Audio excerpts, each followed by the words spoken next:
Hello everyone, you are most welcome in my YouTube channel English with Vijay sir. और आज का हमारा topic है प्रेजेंट कंटिन्यूस टेंस। 12 टेंस की सीरीज़ में आज हम करने जा रहे हैं प्रेजेंट कंटिन्यूस टेंस। तो आइए शुरुआत करते हैं इस टेंस की। सबसे पहले इस टेंस की जो पहचान है वो हम समझ लेते हैं। प्रेजेंट कंटिन्यूस में मुख्य क्रिया के साथ, यानी कि जो हमारी मेन वर्ब है फर्स्ट फॉर्म, उसके साथ रहा है, रही है, रहे हैं या रहा हूँ का प्रयोग होता है। और इस टेंस में जैसे कि इसके नाम से ही पता है, कंटिन्यूअसली लगातार काम रहा होता है, बिना रुके इसमें काम हो रहा होता है।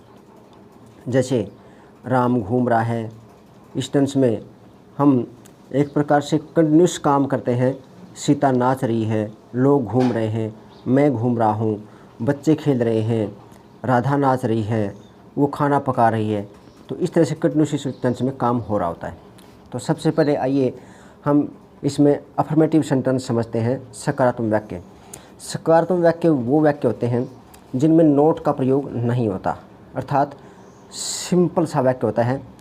और इसमें सबसे पहले हम सब्जेक्ट प्लस इज, एम और आर का प्रयोग, जो हेल्पिंग वर्ब होती हैं उनका प्रयोग करते हैं, प्लस वर्ब की फर्स्ट फॉर्म प्लस आईएनजी, और अंत में हम ऑब्जेक्ट लगाते हैं।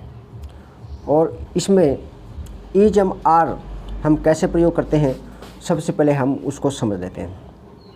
होता क्या है कि हम फर्स्ट पर्सन, यानी कि जो हमारा थर्ड पर्सन और सिंगुलर नंबर होता है, उसके साथ हम इज का प्रयोग करते हैं। नेक्स्ट आई के साथ हम एम का प्रयोग करते हैं। और हमारा सब्जेक्ट जो प्लूरल होता है उसके साथ हम आर का प्रयोग करते हैं। सीधी सी बात है, थर्ड पर्सन सिंगुलर के साथ इज का प्रयोग, फर्स्ट पर्सन सिंगुलर यानी आई के साथ एम का प्रयोग, और बाकी सब्जेक्ट के साथ हम आर का प्रयोग करते हैं। अर्थात थर्ड पर्सन सिंगुलर और फर्स्ट पर्सन सिंगुलर आई को छोड़कर जो बाकी सब्जेक्ट बनते हैं उन सब के साथ में हम आर का प्रयोग करते हैं। जैसे कुछ एग्जाम्पल लेते हैं। राम घर जा रहा है, तो इस वाक्य में हमारा सब्जेक्ट है राम, और Ram third person singular number है, एक वचन है, तो इसके साथ हम इज का प्रयोग करेंगे। उसके बाद हम हमारी मेन वर्ब गो, जाने का काम हो रहा है, तो गो के साथ हम आईएनजी लगाएंगे, गोइंग, और अंत में हम ऑब्जेक्टिव पार्ट होम लगाएंगे, तो हो जाएगा राम इज गोइंग होम। मैं खेल रहा हूँ, हमारा सब्जेक्ट है आई के साथ हम एम लगाते हैं, तो एम लगाएंगे, और हमारी वर्ब जो क्रिया है वो प्ले है, और प्ले के साथ हम आईएनजी लगाएंगे, तो हो जाएगा आई एम प्लेइंग। और इस सेंटेंस में ऑब्जेक्ट नहीं है, तो हम इसको बनाएंगे आई एम प्लेइंग, मैं खेल रहा हूँ। नेक्स्ट सेंटेंस है हम हंस रहे हैं, तो इसमें हमारा सब्जेक्ट वी है। वी प्लूरल है, यानी कि फर्स्ट पर्सन और प्लूरल नंबर है, तो वी के साथ हम आर का प्रयोग करेंगे।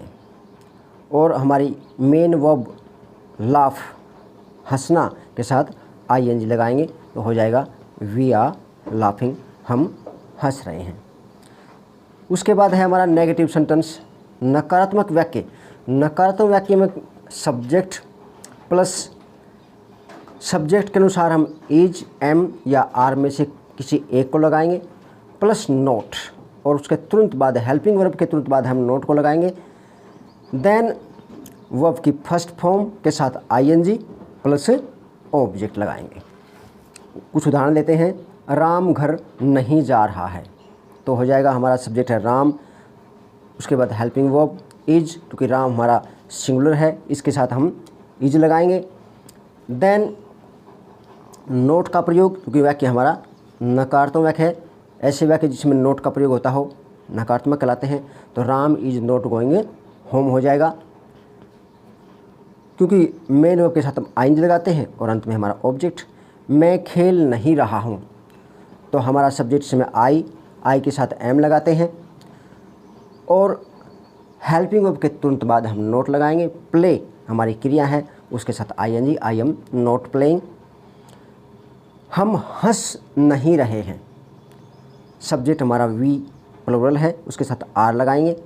नेक्स्ट उसके तुरंत बाद हेल्पिंग वर्ब के तुरंत बाद नॉट और हमारी मेन वर्ब लाफ के साथ आईएनजी, तो होगा वी आर नॉट लाफिंग। तो इस तरह से हमारा ये नेगेटिव पार्ट कंप्लीट हुआ। फिर है हमारा इंटेरोगेटिव सेंटेंस अर्थात प्रश्नवाचक वाक्य।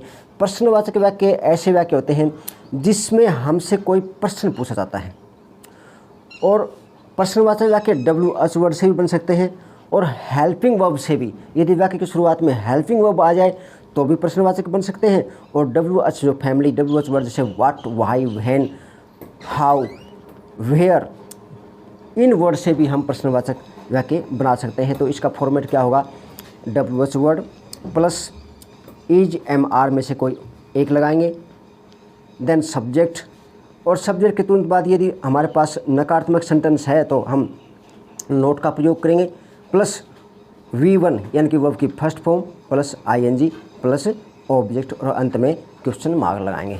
इसमें तुरंत हमें क्या करना होता है, नकारात्मक वाक्यों में यानी कि इंटरोगेटिव नेगेटिव सेंटेंस में हमें सब्जेक्ट के तुरंत बाद नोट का प्रयोग करना होता है। ये बात हमें ध्यान रखनी है। तो आइए कुछ एग्जाम्पल लेते हैं।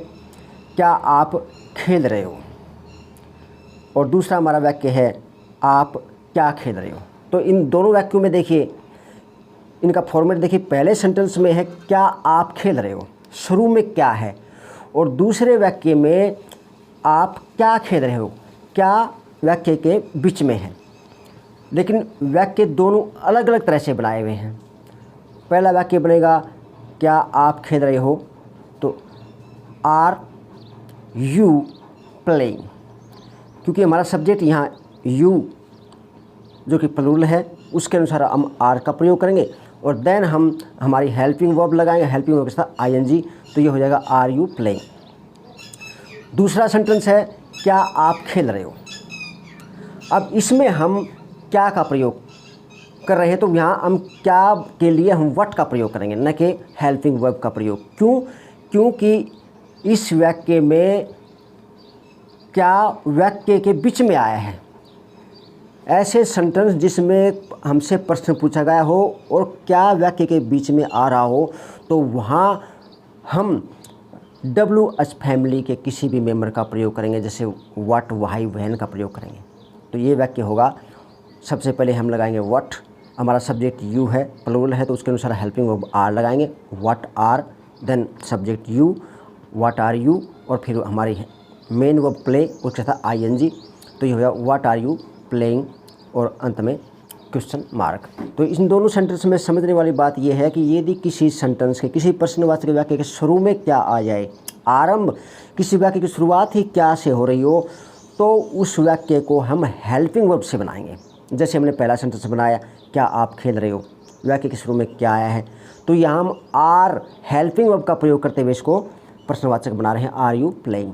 सेकंड सेंटेंस में आप क्या खेल रहे हो, तो यहाँ हमने क्या का प्रयोग वाक्य के बीच में किया है, और ऐसे सेंटेंस सदैव WH जो फैमिली के मेंबर होते हैं उनको लगाकर बनाए जाते हैं। तो इस तरह से कुछ और उदाहरण लेते हैं। जैसे क्या राम घर जा रहा है, तो इस वाक्य में भी क्या शुरू में आया है, तो इट मीन्स ये हेल्पिंग वर्ब से ही बनेगा। जिस हम टेंस की बात कर रहे हैं उस टेंस की हेल्पिंग वर्ब, यहाँ कंटिन्यूस टेंस है और इस टेंस में हेल्पिंग वर्ब इज MR है, तो इनमें से कोई एक आएगी शुरू में। राम हमारा क्या है, फर्स्ट पर्सन, राम हमारा थर्ड पर्सन सिंगुलर नंबर है, यानी कि एक वचन है, तो एक वचन के साथ हम शुरू में इज लगाएंगे, इज राम, और फिर हमारी लगाएंगे मेन वर्ब गो के साथ ING, is Ram going home, तो यह क्या राम घर जा रहा है। नेक्स्ट सेंटेंस है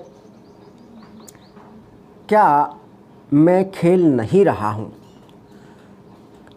तो क्या मैं खेल नहीं रहा हूँ, इसमें हमारा सब्जेक्ट मैं है और मैं के साथ आई, यानी कि आई के साथ M लगाते हैं तो M शुरू में आ जाएगा, MI, और फिर नोट का प्रयोग, और फिर प्ले मेन वर्ब का प्रयोग, तो हो जाएगा MI नोट प्लेइंग, और अंत में हम क्वेश्चन मार्क लगाएंगे। नेक्स्ट सेंटेंस है हम हंस क्यों रहे हैं। इस वाक्य में देखिए हमसे प्रश्न पूछा गया हम हंस क्यों रहे हैं, तो यहाँ हमसे प्रश्न पूछा गया, उसमें क्यों वाक्य के बीच में आया है, तो यहाँ हम वाही का देंगे, WH फैमिली जो वर्ड है उसका प्रयोग वाही का प्रयोग करेंगे। तो ये होगा हमारा वाई, और हमारा सब्जेक्ट वी है तो वी के साथ हम आर का प्रयोग करते हैं क्योंकि प्लूरल है। तो ये हो जाएगा वाई आर वी, और हमारी मेन वर्ब है लाफ, तो हो जाएगा लाफिंग, आई लग जाएगा वाई आर वी लाफिंग, और अंत में क्वेश्चन मार्क। तो इस तरह से हमारा ये सेंटेंस में। तो कुछ और उदाहरण लेते हैं, जैसे वह कौन सा खेल खेल रही है, कौन सा खेल, which game is she playing. हमारा जो सब्जेक्ट है वो इज है, उसके अनुसार हमारा सब्जेक्ट सी है, सी के अनुसार हमें हेल्पिंग वर्ब इज का प्रयोग करेंगे। तो ये हो जाएगा विच गेम्स इज सी प्लेइंग, और अंत में क्वेश्चन मार्क। मम्मी उसे क्यों डांट रही है, तो why is mom scolding him. तुम क्या सोच रहे हो, व्हाट आर यू थिंकिंग। तो ये ऐसे सेंटेंस हैं जो WH फैमिली का प्रयोग करते हुए बनाए गए हैं, और साथ में हम हेल्पिंग वर्ब का प्रयोग करते हुए भी कुछ सेंटेंस इसमें बनाते हैं जो हमने अभी सीखे हैं। तो मुझे उम्मीद है कि आपको प्रेजेंट कंटिन्यूअस टेंस का ये कंसेप्ट अच्छी तरह से समझ में आ गया होगा। यदि आपको इस टेंस में किसी प्रकार की कोई और बात पूछनी है या कोई डाउट है तो आप कमेंट बॉक्स में कमेंट करके पूछ सकते हैं, मैं आपको उसका आंसर देने की कोशिश करूँगा। यदि आपको वीडियो अच्छी लगे तो वीडियो को लाइक और सब्सक्राइब ज़रूर करें। Thanks for watching this video.